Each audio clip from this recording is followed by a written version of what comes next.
Is there something else you're searching for? I'm falling. In all the good times I find myself longing. Good morning. I'm Aaron Brinker. And I'm listening to the song. Golden Globe winner last night. An amazing movie, and this is the only award they won, was for the song. Seriously? Yeah, big night of upsets at the Golden Globes. You know, you and I don't watch a lot of the award shows. No, they pretty much irritate me. I'd rather just read the headlines the next day. Yeah, but everyone was really surprised, particularly in the Best Female Actress for a movie. Everyone thought that Lady Gaga was a lock, right? They thought, oh my God, she did such a great job. It was such a beautiful movie. And yeah, but it's so political. And Glenn Close is Hollywood royalty. Yeah, but no one, I mean, even Glenn Close, I think they said, got up there and was just kind of gobsmacked that she got it because, you know, she's won so many times, and her movie was really one of those under-the-radar ones that... So under the radar that I'd never heard of it. Yeah, exactly, you know. And so when you have a movie where everyone knows the movie and everyone knows the actress and everyone's been talking about it, you think that's the one. Yeah. And then that she didn't get it. I wonder who she pissed off. Yeah, I don't know. It's a really phenomenal song. And was it written by, oh my gosh. Promise of the Real by Willie Nelson's... Yeah, what's Willie Nelson's son? Lucas Nelson. Lucas Nelson, thank you. I don't know why I couldn't remember that. He wrote the music, but the lyrics and all that were written by Lady Gaga, which is why she actually got to the stage last night. They won for the song, and so she got to come up because she wrote the lyrics for the song. But it's a phenomenal song. So this bit is classic Lady Gaga. Right. Let's let it play for a second.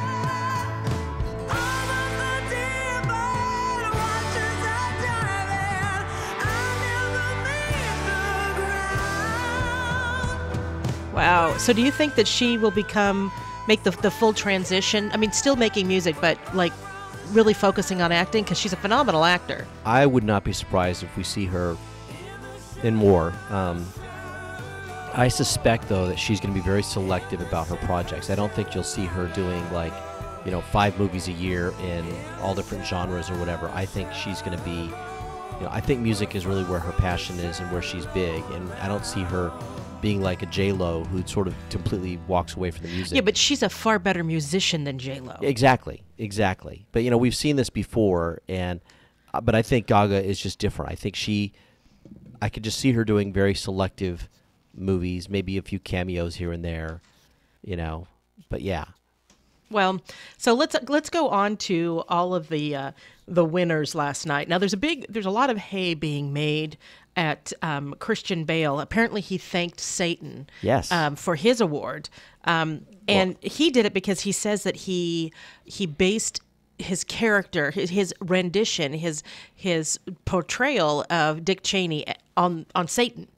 Yeah. And here's the thing that bothers me: Dick Cheney's not in office anymore. Mm-hmm. And not that matters because they do movies about all kinds of people, but the Republicans are sick and tired of being called devils. Yeah. It's like, okay, stop already. Stop. Yeah.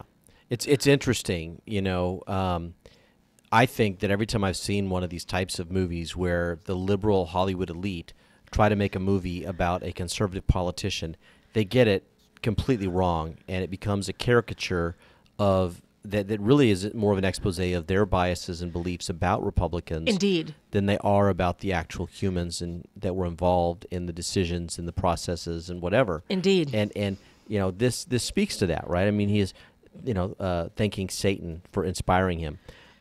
He also in his speech commented that he was selected for the role because he lacked personality. And again, this was meant to be a slam against Cheney, right?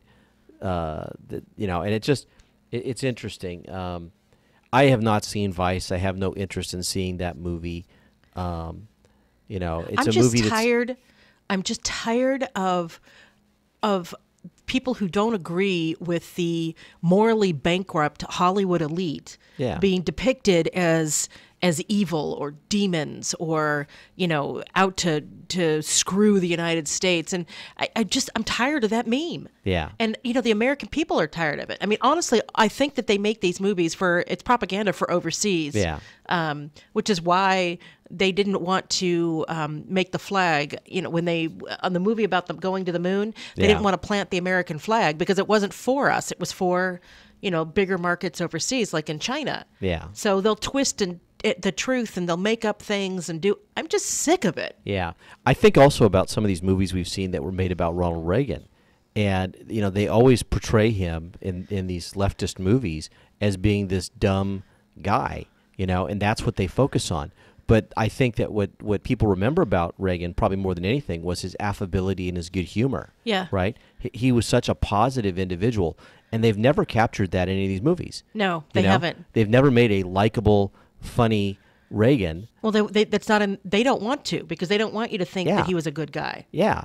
And, and a guy who actually had some real policy chops. I mean, he didn't just walk into the job of president. He was a 2-term governor of California, the largest state in the nation before he was president. He also had been the president of a major union, the Screen Actors Guild. And so, I mean, this guy had a lot of leadership, experience before he got to the White House. And they act like, oh, he was just some B actor who just walked off the street and, conned people into voting for him, so it's always amazing to me to see how Hollywood sort of twists this stuff. And congratulations to Christian Bale. I will tell you that he's an actor that I do like. He's got a lot of talent. I've seen him in a lot of different roles, and he's one of those few actors who can really disappear in a role. Yeah. Like you don't see Christian Bale, you see whoever he's portraying, But I can't be happy about this particular one because, again, it just seems like it's more politics than it is art. Yep. The other thing that I think the most important character of Ronald Reagan, and I know this movie was about Dick Cheney, and I'm just going to leave it alone. But as an example, the most important characteristic of Ronald Reagan is that he empowered others. Yeah. When Reagan was done with the speech, you felt like, wow, I do have hope. Yep. I can do good things to make changes. I can, this is possible for me. This American dream is for me. And coming out of the 70s, God, people forget what it was like in the 70s. Yeah. And I know it that was bad. It was bad. I know I was a child, but I do remember stagflation. I do remember gas lines. I do remember, my parents talking about, interest rates were in the double digits, guys, when they buy a house at what we would pay for credit card rates right now. Yeah. Ridiculous. Yep. So back to the Golden Globes in general. I had a lot of friends last night posting about Jeff Bridges when he got up to give his speech, because he did it sort of, I guess, in the character of the dude from The Big Lebowski.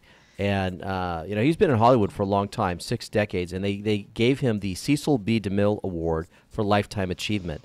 And Cecil, not Cecil? Cecil B. DeMille? Okay. So sorry. Anyway, actor Chris Pine introduced him by acknowledging Bridges as your dudeness. And then actor Sam Elliott narrated a career montage of the persona of the stranger who narrates parts of The Big Lebowski. And so, I mean, it was just, and then he got up and he gave kind of and he was, looking his normal shaggy guy, and he kind of got up and gave a rambling, slightly distracted kind of speech. It's just. That's awesome. So he did it in character. Really, he really did. So let's real quick before the break, Best Motion Picture, Best Motion Picture Drama, Black Panther and Black Klansman. Both of those together, they had 2 winners? No. I don't know. Here's a complete list of winners. Winners are in bold italics. Okay. Okay, so hang on. This is from NPR. They messed it up? They messed it up for Best Picture. So it says Black Panther, Black Klansman. I think Black Panther got it. You know what? We're going to go to break, and I'm going to find a better list. Forgive me. I'm Erin Brinker. And I'm Tobin Brinker. And we are on The Brink, the morning show on KCAA. We will be right back. At Grand Jewelers Pawn and Loan, we'll provide the emotional support and professional expertise to evaluate and purchase your diamonds and gold. I'm David Abrams, owner of Grand Jewelers Pawn and Loan, and for over 57 years, we've been advising and guiding our clients about buying and selling karat gold jewelry, diamonds, coins, they and did it right, high-grade Tobin. watches. I just if you've missed been it. thinking about how to go about It's selling Bohemian your pieces, Rhapsody. now is your opportunity to liquidate those pieces and put your newfound cash to work for you. If you don't know whom to trust when it comes to liquidating your jewelry assets, turn to Grand Jewelers Pawn and Loan in Rancho Cucamonga. We're professionals in the jewelry industry with over 110 years of combined expertise and knowledge, and we will empower you with the knowledge enabling you to make a smart decision about liquidating your jewelry. Grand Jewelers Pawn and Loan, located in the Signature Center, Rancho Cucamonga, and we're open till 6 p.m. Monday to Saturdays and 5 p.m. on Sundays. Check us out on Yelp and Google. We're a 5-star rated family business, and we'd love to get to know you. Grand Jewelers, located in the Signature Center, Rancho Cucamonga. The Tri-City Shopping Center in Redlands is serving up some really cool ice cream at La Micho Acana. Then get your chocolates and other delights from C's Candies. Moms and future moms who visit the mall can cool off and relax while they get treated like royalty at Shiny Nails or Francis Nails and then pampered at Texture Hair. The Tri-City Center is filled with retailers who care about you. Shop at the Tri-City Center in Redlands and see why they call it the Mall with a Heart. How would you feel if you had to make a choice between buying food or spending your fixed income on life-saving medicine? No one should make that trade-off, but many low-income seniors are forced into difficult decisions like this every day. Smiles for Seniors Foundation provides energy assistance and safety net services to struggling low-income seniors in the Inland Empire. They provide one-time assistance to seniors to meet specific financial needs. They've helped with food, housing, utility payments, minor home and auto repairs, along with life-saving prescriptions or medical equipment. A nonprofit foundation funded entirely by donations from local organizations. Smiles for Seniors receives no funding from the state or federal government. They are funded by local businesses and individuals like you with big hearts and willing wallets. You can find more information or to donate to Smile for Seniors at 909-790-6671. That's 909-790-6671, or visit smilesforseniorsfoundation.org. That's smilesforseniorsfoundation.org. KCAA, where every day is a great day.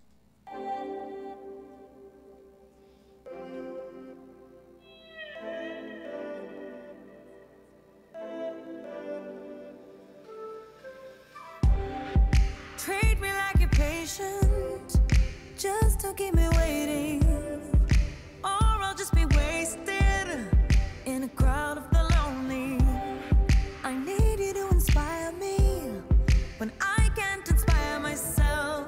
I need you to provide for me when I feel. Welcome back. I'm Erin Brinker. And I'm Tobin Brinker. And we are on The Brink, the morning show on KCAA, and we're playing music from A Star is Born. Remember this song, Tobin? I do. You're looking at me like you don't. I do. Oh, okay. Yeah. Awesome.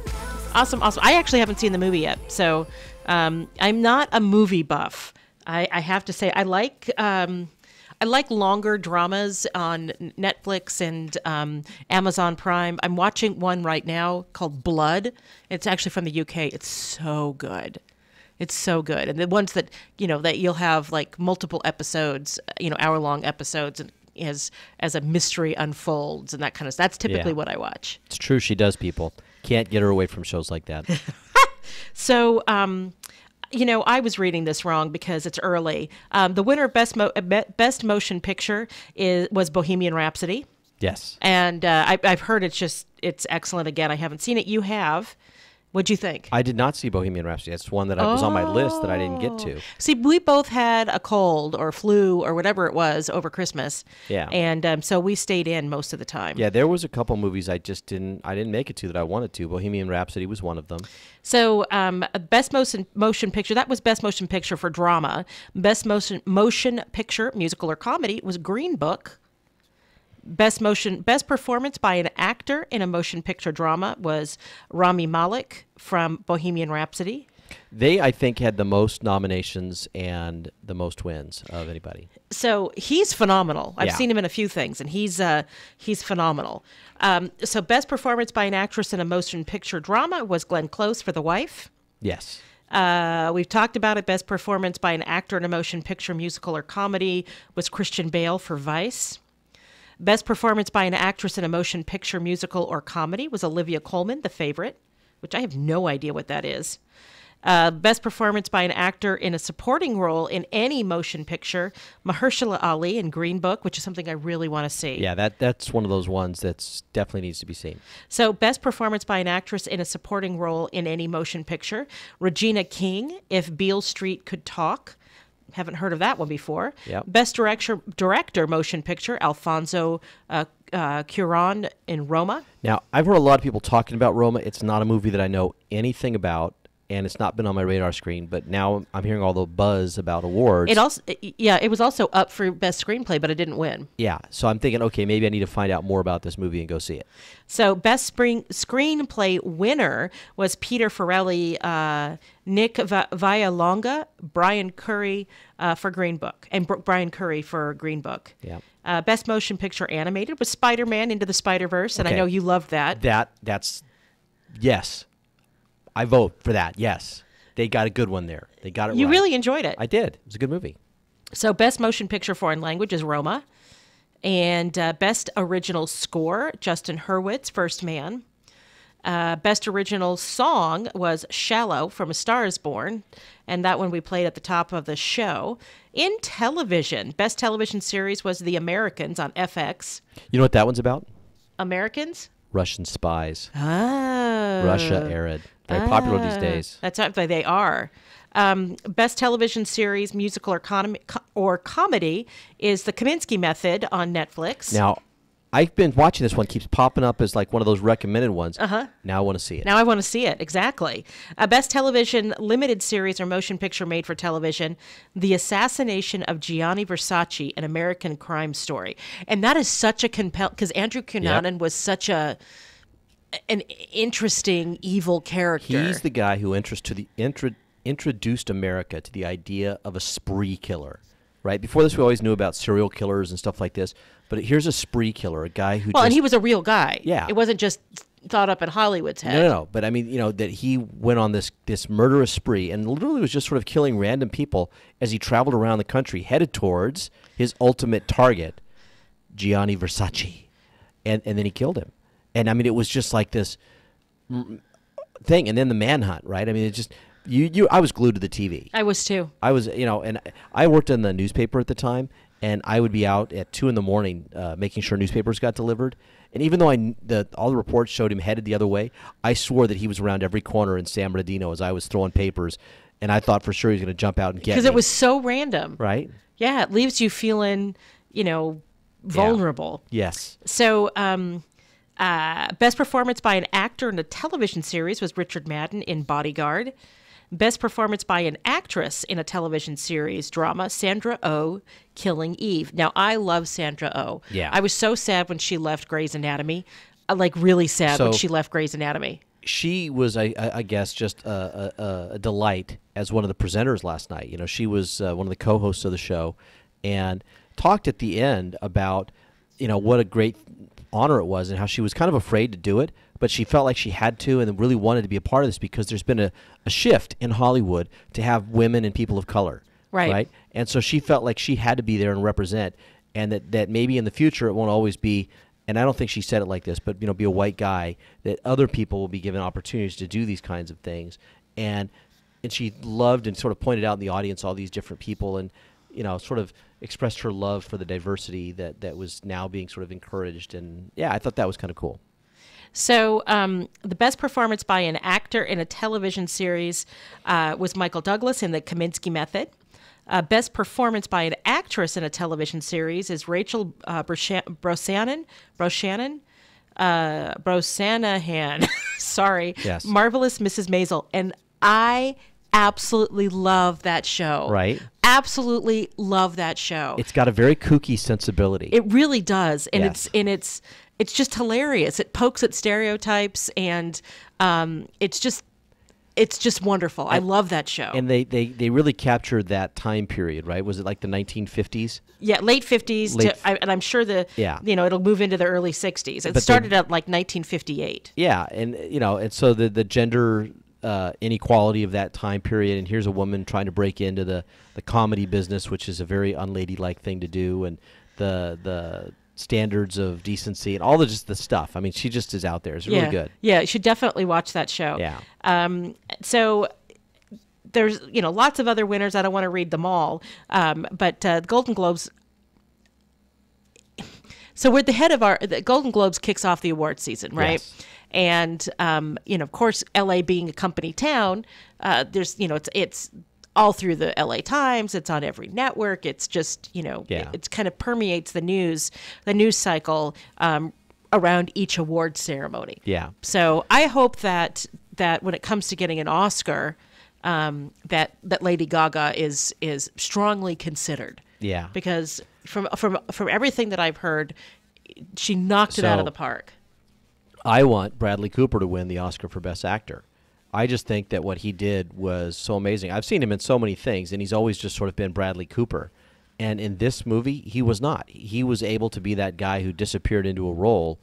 And the fact that he not only was the lead actor, but also the director of the movie just raises it up to that next level, because he had so much on his plate to be able to do the whole thing as well as he did. Just gives you that oh my God moment of, wow, this guy deserves something. I mean, you better give this guy some kind of award. He doesn't sound the same. He doesn't seem the same. I mean, just so many little bits of this movie, and the two of them together. I've seldom see that kind of chemistry on the screen. They really, and that requires two really great actors to do that, to pull that off, and they did. And they did. They did. So we're going to go ahead and take a break. I'm Erin Brinker. And I'm Tobin Brinker. And we are On the Brink, the morning show on KCAA. And I'm going to, instead of just playing an ad, I'm going to play a little bit more music. We'll be right back. Won't you heal me? Just tell me on the way for myself. Won't you heal me? Heal me, oh. Heal me, oh. Heal me, oh. Dose me with your energy. Leave your soul inside me. Cool me down and calm me. Bring me down and love me. KCAA Loma Linda, 1050 AM, K292 FQ Riverside, and K293 CF Moreno Valley. NBC News Radio, I'm Lisa Carter. The partial government shutdown is now the third longest in U.S. history. This morning, the shutdown showdown is deepening despite a flurry of weekend meetings. The two sides deadlocked over the president's demand for $5 billion for his border wall. NBC's Kristen Welker. The president is open to replacing the concrete wall with some sort of steel fence. Meanwhile, 800,000 federal workers remain at home on furlough or are working without a paycheck. The Harris County, Texas Sheriff's Office could bring charges against a second suspect in the shooting death of 7-year-old Jasmine Barnes. Sheriff Ed Gonzalez saying yesterday afternoon that 20-year-old Eric Black was formally charged with capital murder. He says Black acknowledged his involvement in the Houston murder and that a second person was also part of it. And Green Book and Bohemian Rhapsody take on the top honors at last night's Golden Globe Awards. Lisa Carter, NBC News Radio.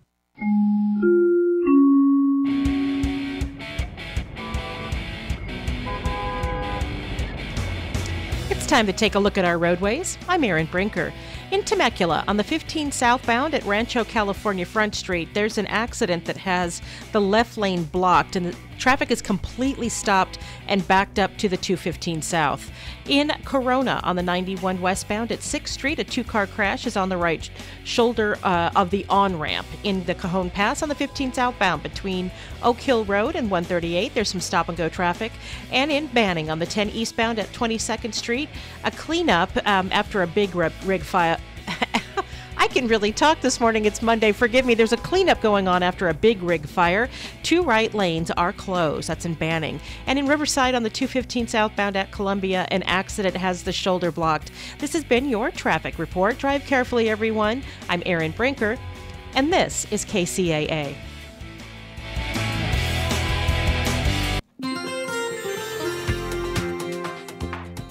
From the KCAA Weather Center, I'm Alvin Washington.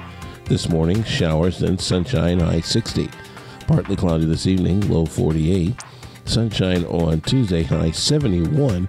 Partly cloudy Tuesday night, low 48. I'm Alvin Washington, broadcasting live from the Tri-City Center at the 10 and 210 freeways. We are the trifecta of talk in Southern California, KCAA, 102.3 FM, Riverside, 106.5 FM, Redlands, and the Legacy 1050 AM, Loma Linda, San Bernardino. Hi, folks. If you're still paying for electricity every month, it means you haven't signed up for the Inland Empire's #1 money savings program offered by Horizon Solar Power. Just call to qualify your home, and Horizon will give you $100 plus pay your electric bill until 2020. It's that simple. Call, qualify, get $100, and no electric bill payments until 2020. So keep your money in your pocket and become energy independent today. Call 844-711-6996. That's 844-711-6996. Or click on one of our Stay Cool ads at KCAAradio.com. Drivers, when it's time to visit the DMV, avoid the long lines and save time by calling toll-free 833-DMV-LINE. That's 833-DMV-5463. Listen to KCAA Loma Linda for less confrontation and more information.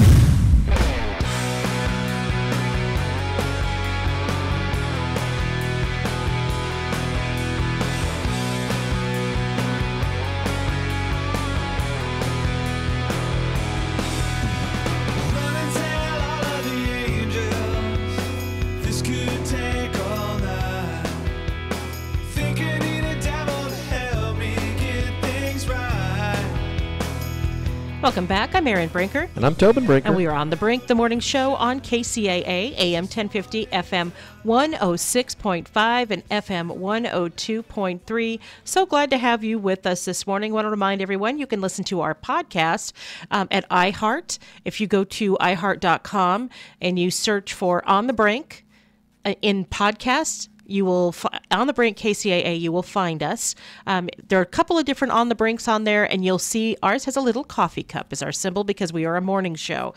You can also find our podcast at KCAAradio.com. You can follow us on social media. I am Erin Hunt Brinker on Facebook. That's where I'm most active. Tobin is Tobin Brinker. I'm sort of on Instagram at Erin Brinker. I'm on Twitter at Erin Songbird, and always it's great to interact with you there. And Tobin is Tobin Brinker on all of the platforms. It's true. I didn't change except for anybody. Snapchat. I don't like Snapchat. I'm not on Snapchat. Snapchat just bugs me. Yeah. As people are sending me the most random stuff. And unlike Twitter, which it fills up a feed, Snapchat, I don't know, if I found more intrusive. Yeah. So you're bugging me during a meeting with pictures of your feet. Okay, thank you. I'm so glad that you did that. Right. So, and it's the platform. It encourages people to do that. So be juvenile. Yes. Indeed. So, Erin, I really, really, really want to talk about what's going on in LA Unified School District.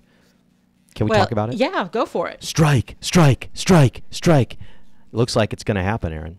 You say that like fight. I know, right? Fight. Well, okay. So over the weekend, the union had a big sort of powwow meeting of all their top leaders. They actually met in a church across the street from the union offices in LA. They met at Emmanuel Presbyterian Church, and it was sort of a chance for them to talk about where they're at in what they're doing, what their strategy is sort of going forward. And the teachers came out of that, and one of the people they spoke to said that they're very excited, and there's a lot of energy, and they're ready to strike. And so the teachers are sending the message that that's where this is headed. At the same time, on the same weekend, Austin Butner, who's the superintendent of LA Unified. Is it Beutner? Butner? I think it's Butner, but I'm not sure. Okay, well, you would know more than me. Anyway, he also went out and did sort of a speaking tour. He went to 3 different churches, and his spokesman basically said that he said, I've said that we have to do the right thing for our students, and I believe the right thing is not to have a strike, and that we'd all like to teach our students every day. And so he wants the adults to model civil conduct, so the district administration is sending the message, we want to solve this problem, and the teachers are sending the message of, you can't solve this problem. You have to capitulate and give us everything we want, or this is going to be a strike. Okay, and so what is it that they want? So it's a long laundry list of stuff. Financially, they want 6.5% pay increase, and they want it retroactive to last year. So they'd get a big 6.5 retro check, and then going forward, they would get 6.5% more on every check. The district has offered them 6% going forward, not the retro. That's just the money piece. And then there's a whole bunch of stuff that costs a lot of money.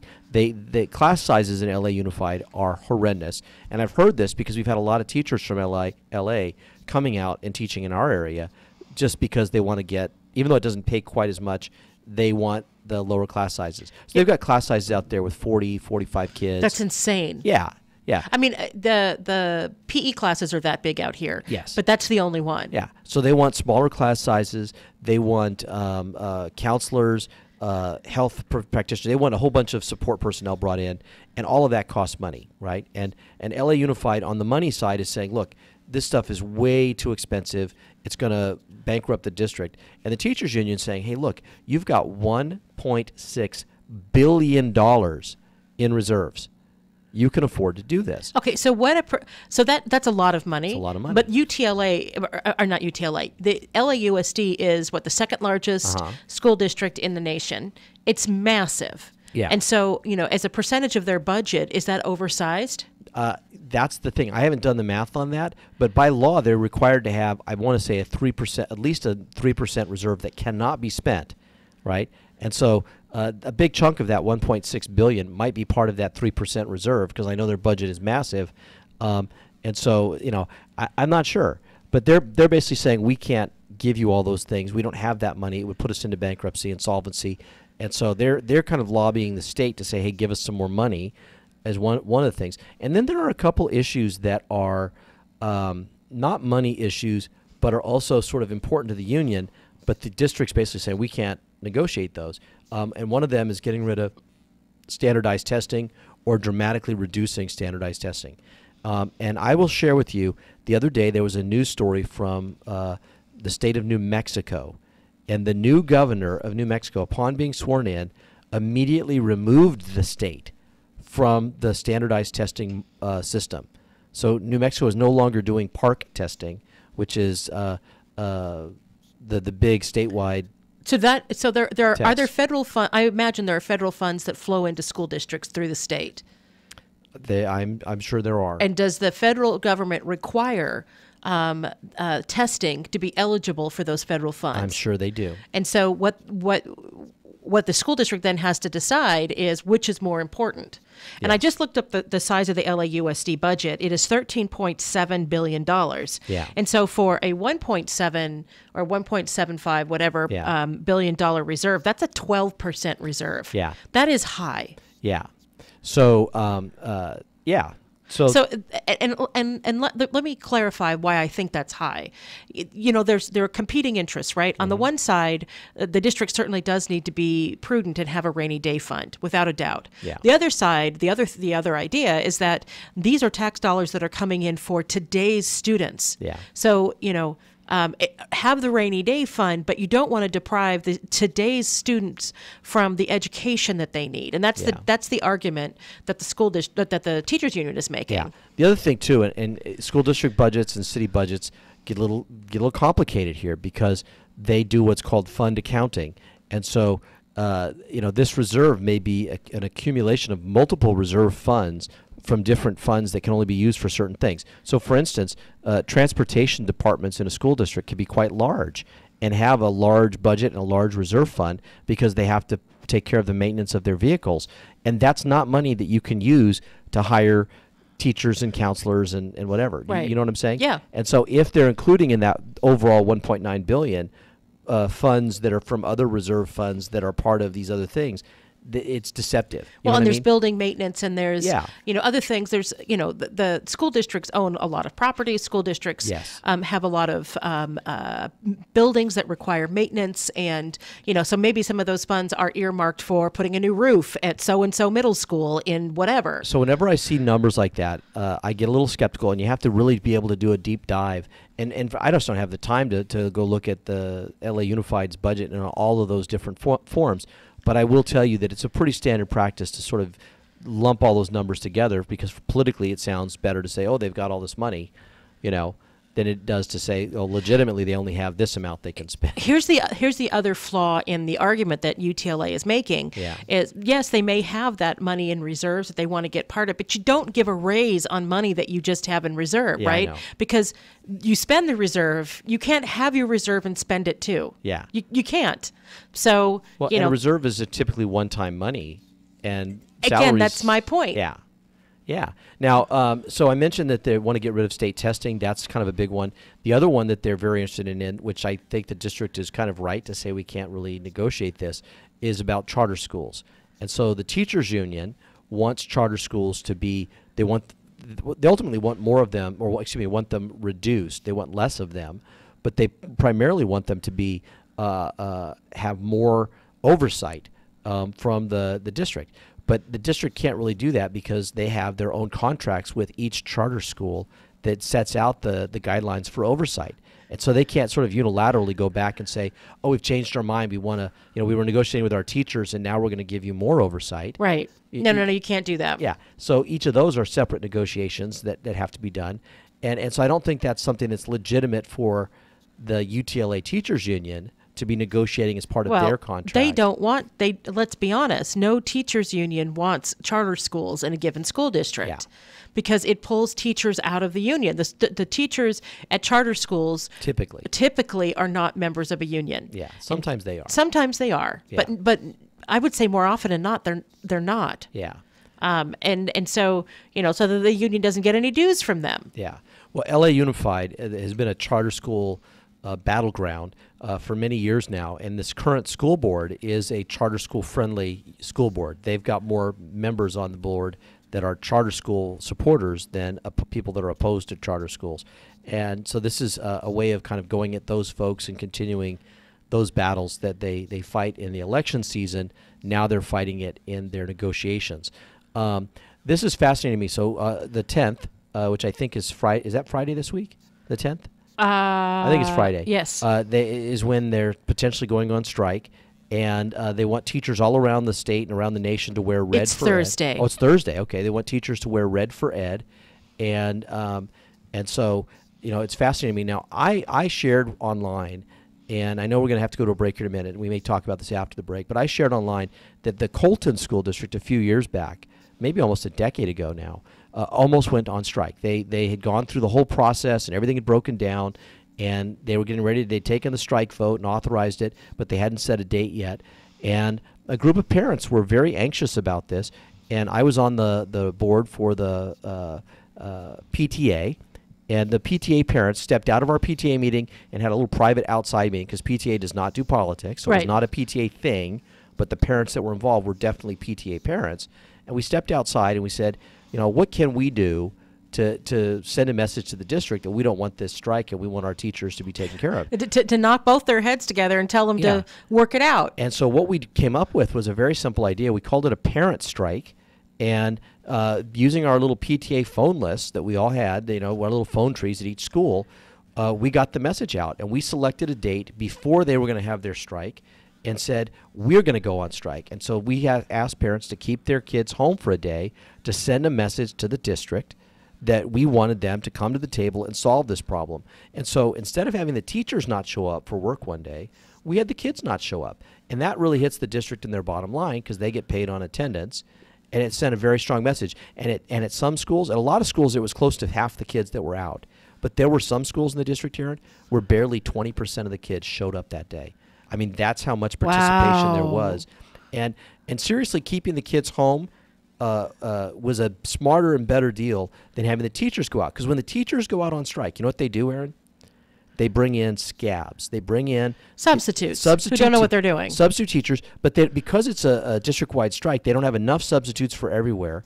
So they pay a ridiculous amount of money to just bring in any warm body, right? They get these people in there, and they basically put the kids in like holding cells. Like instead of a regular classroom, they'll put them all up in the cafeteria with a single sub because they don't have enough subs. So you'll have one adult with 200 kids. That's insane, and nobody learns. Yeah, nobody learns, and a lot of parents, when the strikes go on, keep their kids home anyway because they're concerned about safety, because safety becomes a real issue, particularly at the middle school. Right, I teach middle school. These kids, I've seen them when they just have a regular sub. Imagine if all your teachers are out, and if they're all subs. Yeah. You know, I mean, it's just not. Because middle school students are squirrely little knuckleheads. Yeah. It's not a good environment. But we love them. We do. It's not a good environment. So I shared this idea with LA Unified, and you know, in the age of social media, hopefully they can put something together. But I would love to see the folks, the parents who really care, who want both sides to come to the table, say, you know what, you guys knock it off. We're going to go on strike. Our kids aren't coming to school until you guys settle this thing. That's what I think should happen. But I don't think it's going to. I think they're actually going to go on strike. And it breaks my heart for everybody involved, because I did the history of my school and the history of Frisbee Middle School. And back in the 1980s, they had a strike in Rialto School Unified. District. And I talked to a lot of people about that little segment of history, and it created lifelong bad blood between staff members, the people who went on strike, versus the ones who didn't. It created bad blood with administrators and teachers, people who used to be friends or no longer friends. I mean, it messed up a lot. And, you know, for whatever they got for it, people will tell you it was the hardest, worst thing they've ever done. So with that, let's take a break. I'm Erin Brinker. And I'm Tobin Brinker. And we are On the Brink, the morning show on KCAA. We will be right back.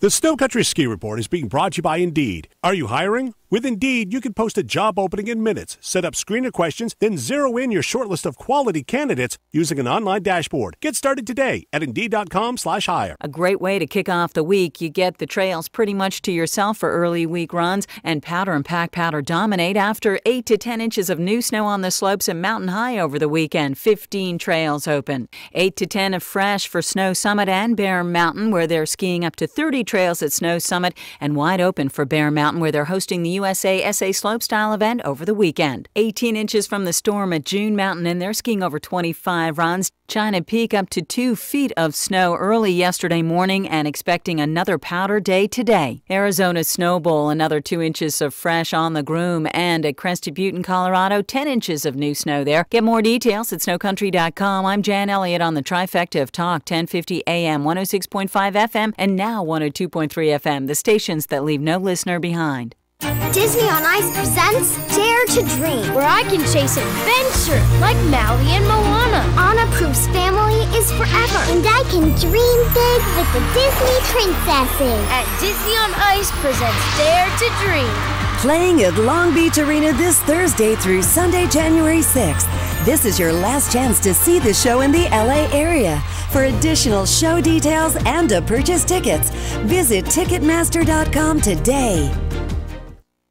Looking for a new place to eat? Delicious food at a great value? The Tri-City Center in Redlands is proud to announce the grand opening of a fine new dining establishment. Terry's Diner, at the former location of the Spunky Steer in Redlands, is officially open for business daily from 6 a.m. to 9 p.m. with delicious, mouth-watering breakfast, lunches, and dinners. Treat yourself to Terry's tasty dessert menu, such as Terry's famous sundaes, banana splits, hot fudge cake, old-fashioned root beer floats, frosties, cakes, and pies, too. You'll find weekly lunch and dinner specials, all under $10, including Angus steaks, burgers, Greek salads, pasta seafoods with wine and beer. Terry's brings years of tasty temptations from DJs in San Bernardino and Alta Loma. Join a new tradition in Redlands. Stop by at 1350 Industrial Park Avenue between Tennessee and Alabama in the Tri-City Center. Google Terry's Diner Redlands on Yelp or find them terrysdinerredlands.com. KCAA.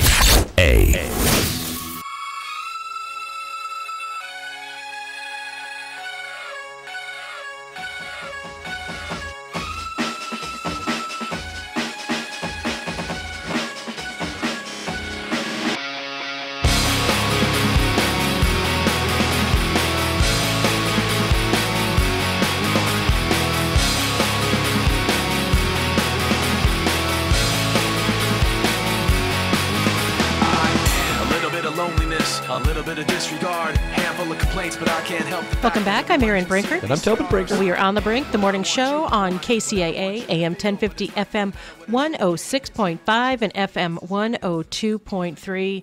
And for the last couple of years, we've been talking about Sears and its slow death. Yeah. And it looks like it may be wheezing its last. Sears liquidation looms as Lampert's buyout bid fails. And this is what happened to Toys R Us. Remember, they had a buyer that came in at the last minute, but for whatever reason, the deal fell through. And now we're looking at the same thing happening to Sears. And, of course, this would be Sears and Kmart. And Sears Holding Corp. Is laying the groundwork to liquidate all of its stores after a rescue bid by Chairman Eddie Lampert fell short. Bloomberg News reported over the weekend that, this is on Saturday, that Lampert's bid to buy hundreds of the company's best-performing stores did not meet bankers' qualifications. Bloomberg said Lampert could make a last-ditch bid before bankruptcy status meeting on Tuesday. The retail chain filed for Chapter 11 bankruptcy protection in October, and announced in late December that 80 stores would close by March. Now, you were really interested in looking at that list of stores to see if we were going to be in that first round, and we were not. We were not, and this would include Sears and Kmart stores. Yeah. And there are other stores in California, but not in the Inland Empire, which is good. And that's good. The closest, so you know what? I take that. There's one in the high desert, and that's in Apple Valley on 20. It's a Kmart store, 2777 Bear Valley Road. Yeah. In Apple Valley, and then there's the rest of them are in California, are Stockton, Burbank, Santa Maria, Auburn, and Vernon. Yeah. Well, I always like going to the one in San Bernardino, and at the Inland Center Mall. And that mall has had so many struggles over the years. That's Sears, not Kmart, right? That's a Sears, yeah. Yeah, that's a Sears. That's a Sears. And so, if they were to lose their Sears there, that would just kind of break my heart. Because remember, they had that one big anchor store that was empty for a long time. And for a short period, they actually had two big anchor stores that were empty of the 4 slots that they have there at the Inland Center. Yeah, it was Gottschalk's that was closed for a long time. Yeah, it was Gottschalk's. Harris and then Gottschalk's. Yeah. And now, of course, there's a JCPenney in that spot. Yeah, and there was a long time when the old Broadway had been closed before Forever 21 came in. Remember? I totally forgot about that store. Yeah, and so, a lot of these big old-time retailers have struggled. We've watched it over the last couple of decades as they've sort of come and gone. And now Sears, who's one of the biggest, right, is gasping, as you said, their last breath. And so, but I was happy that ours wasn't going to be in the first round because as they go through the closeout process, what will happen is as the stores close out, merchandise will get shipped off to these other stores, and there'll be a lot of good deals. And our community is a community that can use some good deals. You know what I mean? It still makes me angry and it makes me sad because and here's the thing that if a company's run poorly, then what happens to it and that's just the way that the free market works. Yeah. But if we've said this before, if any company was poised for internet buying and internet selling, it was Sears. They had for 100 years they had a catalog business. I don't understand. They had distribution centers, and they understood what it meant to ship anything. You buy a tractor from Sears. Yep. To ship anything. They should have been Amazon before Amazon was Amazon. But for whatever reason, they were asleep at the switch. Yeah, they blew it. They blew it. They didn't understand the technology and the ramifications of the technology, and they got spanked. It just makes no sense to me. It makes no sense, especially since, you think about the big fat Sears catalog and, you'd get it and it was cool. You kind of go through everything and look at all the stuff that you wanted. And it was just the coolest thing ever. It always arrived right before the Christmas season, probably like maybe Black Friday or a little bit before then, right? Yeah. And that was a big deal to get your Sears catalog. Right, that's where you go. That's where you do your pre-shopping. Yes, Mom, Dad, you go circle stuff, earmark pages. Mom, Dad, this is what I want. Exactly. That's how I did it as a kid. And now, I mean, I don't know why they didn't move that to the online environment. Certainly would save on printing costs once they paid for the infrastructure of developing an online store. Yeah. But it's not like online selling that at any point they couldn't have entered the market. I mean, I understand maybe why they didn't do it in 1995, but in any of the time that in between, why and they have a store, but it's crappy. Why didn't they really put money into developing that environment? Yeah. It makes no sense, Aaron. It makes no sense. I actually was when I was doing some Christmas shopping, I went on to Sears to try to look for deals, and there was it looked like bargain basement shopping. It didn't feel like things that I wanted to own. And then I was worried, well, if I return it, if it doesn't fit, or if the person doesn't like it, can they return it? And I don't know, because I didn't know what's going to happen to Sears. Yeah. And it just made me sad.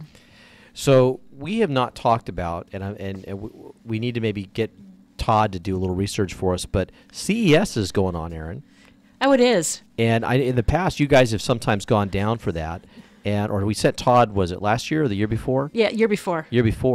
And, there's some really cool technology out there. And I'm kind of... So we'll tease that and talk about that when he's with us. Yeah. I'm excited about it. I get excited. Now, speaking of Todd, he is not going to be with us tomorrow. No, I don't think so. Yeah. And so I think it'll just be you and I tomorrow. Yay. And normally Todd's here on Tuesdays and Thursdays. But he had some other commitments tomorrow. So in the last couple of minutes, because I wanted to talk about, there's just too much news today. Right. The last couple of minutes, I wanted to talk about Disneyland raising their prices yet again. Ticket prices increased an average of 8%, according to Disneyland officials. Since 2000, the price of admission to Disneyland has more than tripled, from $43 in 2000 to the new $149. That is the new single-day ticket price on the park's busiest peak days. So they have different prices for different days. Yeah. So if you're there on a peak day, you will spend $149. After holding the lowest priced one-day single park ticket steady last year at $97, Disneyland broke through the $100 price barrier for all 2019 adult tickets with a 7.2 increase in the value admission, raising costs to $104.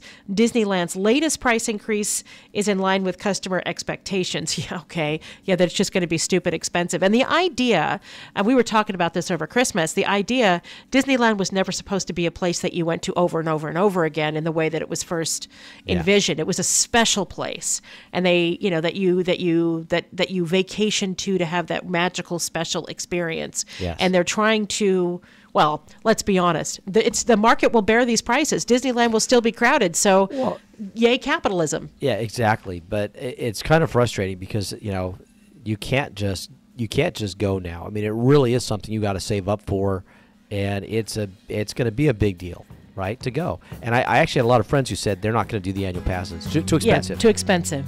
So with that, we're at the end of our show for today. It's been great having you with us. I'm Aaron Brinker. And I'm Tobin Brinker. And we are On the Brink, the morning show on KCAA. We'll see you tomorrow.